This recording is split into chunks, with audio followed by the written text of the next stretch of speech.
Do you ever feel like an imposter? You come to an event like this and you think, ooh, do I belong here?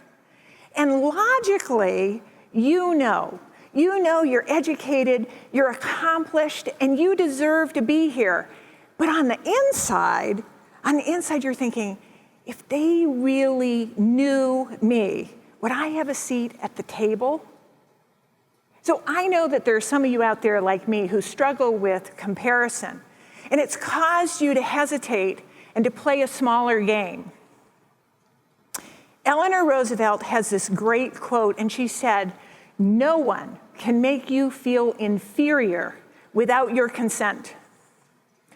We give our consent when we compare what we know to be true about us to what we presume is right about someone else.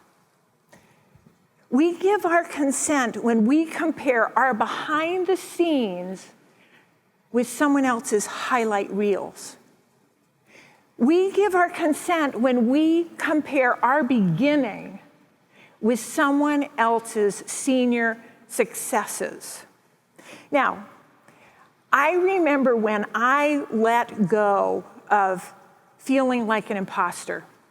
I used to do faux finishes, specialty wall finishes in Southern California many, many years ago. And I would walk into these beautiful multi-million-dollar homes and I'd think, what am I doing here? What was I thinking? Clearly I was not.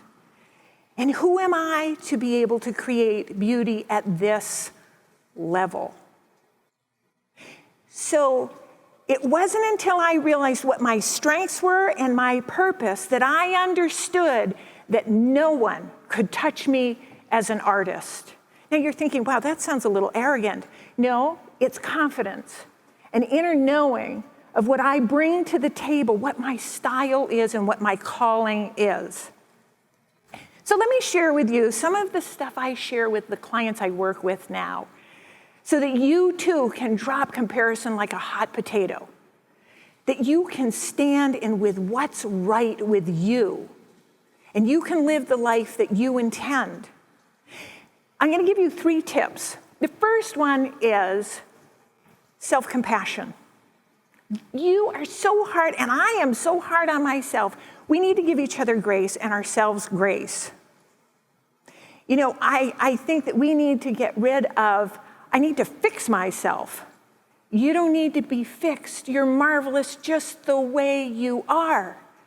The only thing that needs to be fixed is stray cats and dogs.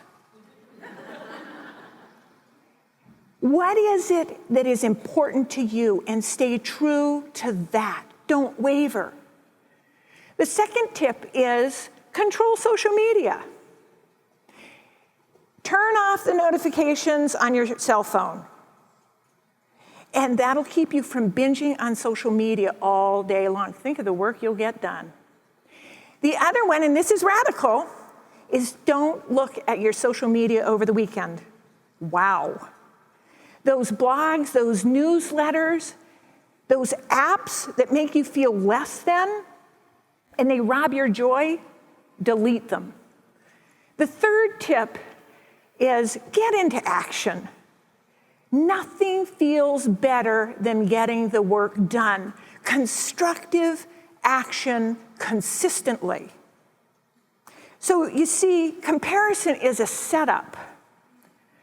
When you compare yourself to someone else, they have a very different background.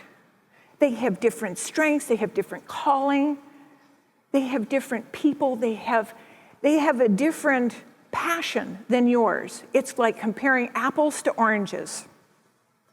And when you get a hold of that, you realize that no one can stop you except for you.